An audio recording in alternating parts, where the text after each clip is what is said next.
அனைவருக்கும் அன்பு கலந்த வணக்கம். உங்கள் கருத்துக்கள் எல்லாம் கூறினீர்கள். வாணியர் சமுதாயத்திற்காக நாம் என்னென்ன செய்ய வேண்டும் என்பதை பற்றி சில கருத்துக்களை கூறினீர்கள். அவையெல்லாம் மனதில் கொண்டு இந்த கொரோனா முடிந்த பிறகு நமது பொதுக்குழு கூட்டத்தை கூட்டி நமது அமைப்பை புதியதாக வலுவாக உண்மையாக உழைக்கக்கூடியவர்களை நாம் அந்த அமைப்பிலே சேர்த்து அவர்களை வேலை வாங்குவதற்கு உரிய ஒரு சந்தர்ப்பத்தையும் அவர்களுக்கு கொடுத்து நமது வாணியர் பேரவை சிறப்பாக, வாணியர் பேரவை என்பது வாணியர்களின் நலனுக்காக அமைக்கப்பட்ட பேரவை, அதை வாணியர்கள் நலனுக்காகவே நாம் செய்ய வேண்டும் என்பது எனது ஆசை. அதற்காக நீங்கள் எல்லோரும் என்னுடன் உறுதுணையாக இருக்க வேண்டும் என்று உங்களை அன்புடன் பணிவன்புடன் கேட்டுக்கொள்கின்றேன்.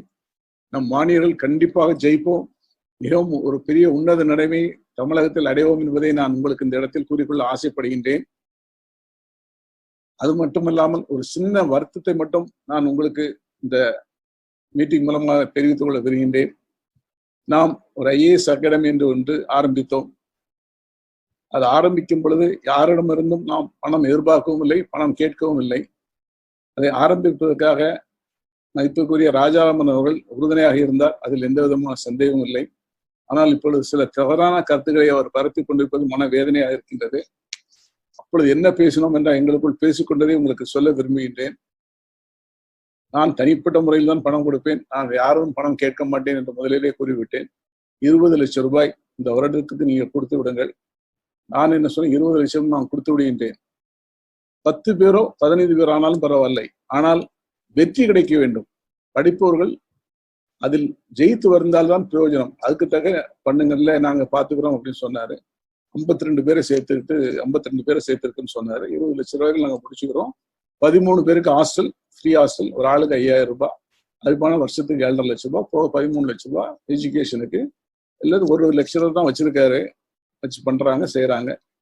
ஒரு வருஷம் கோர்ஸ் 4 மாசம் தான் ஆயிருந்துச்சு. மார்ச் மாசம் கொரோனா பண்ணும்போது அதுக்குள்ள நான் 13 லட்சம் ரூபாய் பணம் கொடுத்துருக்கேன். 6 லட்சம் ரூபாய் பணம் கொடுக்கணும். எப்படி ஒரே 4 மாசம் கோர்ஸ் எப்படி நடக்குது, என்ன ப்ராக்ரஸ் எதுவுமே சொல்லாம எப்படி பாக்கி பண்ணது கொடுங்கன்னா நான் கொடுக்க மாட்டேன். முடியட்டும், 2 மாசம் ஆகட்டும், கோர்ஸ் எப்படி நடக்குது எப்படி போகுது பார்த்துட்டு தான் பண்ண முடியும்னு. எல்லார்ட்டுமே வேற யாருலாமே பணம் வாங்கி கொடுத்துருக்கதா சொல்றாங்க. எந்த அளவுக்கு உண்மைன்னு தெரியல. ஆனால் நான் பணம் யாருக்குமே கொடுக்கல, நான் பணம் தரேன்னு சொல்லிட்டு ஏமாத்திட்டேன்னு சொல்லிட்டு இருக்காரு. அதையெல்லாம் உங்களுக்கு சொல்ல வேண்டும் என்பது என்னோட ஆசை. ஏனென்றால் மனசு வேதனையா இருக்கிறது. எனக்கு தேவையா? அடியும் வாங்கிட்டு அவராக தான் கதையாகி போச்சு. 20 லட்சம் ரூபாய் நான் கையில இருந்து கொடுத்தேன். எனக்கு தேவையில்லாத விஷயம். வாணியர்கள் நல்லபடியா ஒரு 5 பேர் ஜெயிச்சு வந்தா கூட நமக்கு அவ்வளவு பெரிய சந்தோஷம் இருக்குமேங்கிறத தான் பார்த்தோம். நான் அதனுடைய பர்பஸே அவரு ரொம்ப ரொம்ப கேவலப்படுத்தி விட்டுட்டாரு என்னைய. இந்த வருஷம் மட்டும் நடத்திட்டு அடுத்த வருஷம் அவரே அதை சேர்த்து பணம் வசூல் பண்ணி, யாரோ விருந்தினர் குமரேசன் ஒருத்தர் இருக்காரு, அவருக்கெல்லாம் நல்ல வசதியானவர் தான். அவர் தம்பி பையனை சேர்த்து விட்டுருக்காரு. நான் ஏன்னு கேட்டோம், வசதி இல்லாதவர்களுக்கு தான் நாம செய்யணும்னு சொன்னோம். நல்ல வசதி படைச்சவர்கள்லாம் அவர் சேர்த்திருக்காரு. அதெல்லாம் நம்ம ஏதாவது சொன்னோமா? எதுவுமே கண்டுக்கல, எதுவுமே கேட்டுக்கல. ஆனா அவர் ஏன் இப்படி இந்த அவர் கூட சேர்ந்துக்கிட்டு என்னை ரொம்ப அசிங்கப்படுத்தணும்னு பிளான் பண்றாரு. பரவாயில்ல, அது எவ்வளவு வேணாலும் பண்ண, அதுக்கெல்லாம் நம்ம கவலைப்படக்கூடிய ஆள் இல்லை. ஏன்னா நம்ம மடியில கணம் இருந்தா தான் நம்ம பயப்படணும். ஆனா அவர்கிட்ட பணம் வாங்கி கொடுத்துருக்குன்னு அவர் சொல்றாரு. யாரோ ஒருத்தர் திருச்செந்தூர்ல இருந்து ஒருத்தர் பேசுறாரு, நம்ம வாணிய பேரிலிருந்து வெளியேற்றப்பட்டவர். அவர் சொல்றாரு, எப்படி நீங்க 52 பேர் சேர்க்கலாம், இவரு யார் 52 பேர் சேர்க்கலாம், இவருக்கு என்ன இருக்கு, இவரா பணம் தூக்கி கொடுத்தாரு, 52 பேர் இவங்க எப்படி சேர்க்கலாம் அப்படின்னு கொஸ்டின் கேட்கிறாராம். உங்களுக்கு யார் உரிமை கொடுத்தது 52 பேரை சேர்க்கறதுக்கு அப்படின்னு. இதெல்லாம் எல்லாம் இவங்க குரூப்பா சேர்ந்துக்கிட்டு வாணியர் பேரவை அசிங்கப்படுத்தும்னு நினைக்கிறாங்க. நீங்க எல்லாம் இந்த விஷயத்துல இப்படி உறுதுணையாக இருந்தீர்கள் என்றால் வாணியர் பேரவை நல்லா நடத்தலாம். என்னைய பத்தி குறை சொல்றதை பத்தி நான் கவலைப்படலை. ஆனா மனசுல ஒரு உற்சாகத்தை இழக்க வச்சா அது எப்படி அடுத்தால எப்படி செயல்பட முடியுங்கிறது தான் கஷ்டமா இருக்கு. ஆக இந்த வருஷம் IAS அகாடமி திரு ராஜாராமன் அவர்களே எடுத்து நடத்தி செய்யட்டும். நமக்கு அது பிரச்சனை இல்லை. இந்த ஒரு வருஷத்துக்குள்ள நடத்தி இதுல யாராவது ஜெயிச்சு வந்தாங்கன்னா அவங்களுக்கு ஒரு பெரிய பாராட்டு விழா வச்சு நம்ம சந்தோஷத்தை வெளிப்படுத்துவோம். ஃபர்தர் நடத்துறது ராஜாராமன் அவர்கள் நடத்தி கொள்ள வேண்டும் என்று என்னுடைய ஆசையை இந்த இடத்துல சொல்லிக்கிறேன். நீங்க இதுக்காக நான் தப்பா பேசியிருந்தா கூட அதை நீங்க எடுத்துக்க வேண்டாம். என்ன மன ஆதங்கம், ஏன்னா எதுக்காக நம்ம ஆரம்பிச்சோங்கிறது அந்த பர்பஸே கெடுத்துட்டு யார் இந்த குமரேசன், அவர் என்ன எங்கெல்லாம் போய் பணம் அடிச்சுட்டு வந்தாரு, நான் பேசினேன் எவ்வளவு அசிங்கமா இருக்கும், அடுத்தவங்களுக்கு பேசக்கூடாது. அவருக்கும் வாணியர் பேரவைக்கும் சம்பந்தம் இல்லை. விருதுநகர் கூட்டத்தை கூட்டக்கூடாதுங்க அவர் சொன்னார். சந்திரசேகர் அல்லம்பட்டில எதிர்த்து சொன்னார், பெரிய எதிர்ப்பு வருதுன்னு. அவர் நம்ம ஹரிஹரன் வாணியர் பேரவை விருதுநகர் மாவட்டத்துக்குள்ள வரவிட மாட்டேன்னு சேலஞ்ச் பண்றாரு. அவருக்கு என்ன இருக்கு, வாணியர் பேரவை வந்து அவர் வீட்டுல இருந்து தான் நம்ம கேட்டோமா, அவருக்கு இதுக்கு என்ன இருக்கு சம்பந்தம் இருக்கு? அவரு ரூட்ல போறாரு, நம்ம ரூட்ல போறோம். அது வாணியர் பேர் இந்த கல்யாண மண்டபத்தை கொடுக்க கூடாதுன்னு சொல்லி நான் அப்புறம் கல்யாண மண்டபத்துக்காரங்கிட்ட பேசி இன்னைக்கு நான் வாங்கி கொடுத்தேன். இந்த அளவுக்கு மோசமா இருந்தவர்களோடு இவர் கையை கோத்துக்கிட்டு வாணியர் பேரவைக்கு எதிராக போயிட்டு வாணியர் பேரவை கலைச்சிட்டாங்க அப்படி இவர் அறிக்கை கொடுத்து கேவலப்படுத்தி ஐஏஎஸ் பொய்யா ஒரு பதிவு போடுறாரு. அதெல்லாம் எவ்வளவு அசிங்கம். நாளைக்கு ஏதாவது மாட்டிச்சுன்னா என்ன ஆவார்? கலெக்டர் ராஜாராமன் ஐஏஎஸ் இப்படி போடக்கூடியவர் என்னைய பார்த்துட்டு இந்த குமரேசன் கூடயும் இந்த திருச்செந்தூர் கண்ணன் கூடயும் சேர்ந்துக்கிட்டு அவர் பேச்சுகள் எல்லாம் ரொம்ப வருத்தமா இருக்கு. அதெல்லாம் உங்களுடைய பார்வைக்கு கொண்டு வரணுங்கிறது என்னுடைய ஒரு ரொம்ப நீண்ட நாளா என்னுடைய மன வேதனை. ஏன்னா நம்ம இவ்வளவு 15 வருஷமா கஷ்டப்பட்டு ராத்திரி போதும் வீட்டுல கூட நிறைய திட்டு வாங்கி எதுக்குங்க உங்களுக்கு இந்த வேலை அப்படின்னு சொல்லி, நீங்க ஒரு ஆள் மட்டும் எதுக்கு வாணியர் நான் என்னைக்குமே இறக்கும் போது நீ வாணியர் ஒருத்தன் போறான்டா அப்படின்னு சொல்லணுங்கிறதுதான் நான் ஆசைப்படுறேன். எந்த ஆசையும் படல. எவ்வளவு பணம் கட்டேன் இந்த 15 வருஷத்துல 7-8 கோடி ரூபாய் நான் வாணியர் பேரவைக்காக செலவு பண்ணியிருக்கேன்.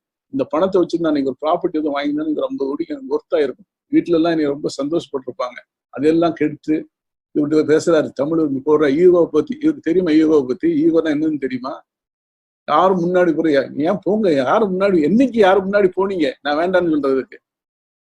முன்னாடி போனா அவருக்கு பின்னாடி இழுத்து விட்டுருவாராம். யாரு முன்னாடி போனாங்க, யாரும் இழுத்து விட்டா? முன்னாடி போன ஒரே ஒரு ஆளை சொல்லுங்க. நீங்க முன்னாடி போங்கன்னு தான் நான் பல தடவை சொல்றேன். நீங்க முன்னாடி நின்று செய்யுங்க, நான் பின்னாடி நின்று செய்யறேன்னு தான் சொல்றேன். எனக்கு ஒண்ணும் முன்னாடி நின்று மாலை இது வரைக்கும் நாங்க ஒரு எம்எல்ஏ போஸ்ட் கேட்டோம், மாலை எம்பி போஸ்ட் கேட்டோம், மினிஸ்டர் போய் கூட நான் வாணியர் பேரவை தலைவர் போய் இது வரைக்கும் என்னை இன்ட்ரடியூஸ் பண்ணிட்டு கிடையாது. தமிழ்நாடு வாணியர் பேரவை விசிட்டிங் கார்டு கூட நான் போட்டது கிடையாது சார். அந்த அளவுக்கு நம்ம அந்த வாணியர் பேரவை பயன்படுத்தி எந்த பலனும் அடையக்கூடாதுங்கிறது தான் என்னோட வாழ்க்கையின் லட்சியம்.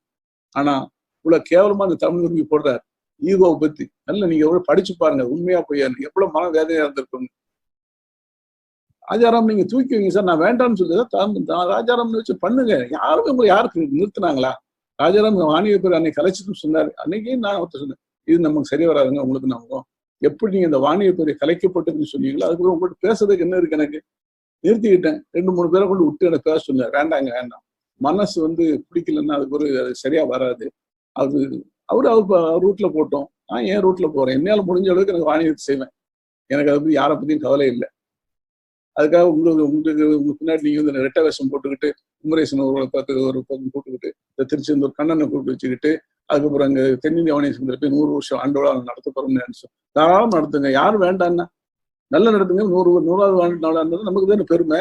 வாணியர் சமுதாயம் 100 வருஷத்துக்கு முன்னாடி உங்களுக்கு நல்லபடியா இருந்துச்சுன்னா நமக்கு தானே பெருமை. அவங்களுக்கு பெருமை, நமக்கு பெருமைங்க. வாணியர் எங்க இடத்துல நமக்கு பெருமை. யாரு யாரு கேட்டார், நான் என்னதான் கூப்பிட்டுருக்காங்க, நான் தான் தாராளம் பண்ணுங்க ராஜாராம், நல்லா பண்ணி கொடுங்க, பிரமாதமா பண்ணுங்க. 1 லட்சம் பேர் நாங்க கூட்ட போறோம், நாங்க கூட்டுங்க, கூட்டி காமிங்க. நானே இல்லை வரேங்க, நான் பின்னாடி வந்து நிறுவனம் கொண்டு நான் வீட்டுல மீட்டிங்க பார்ப்பேன்.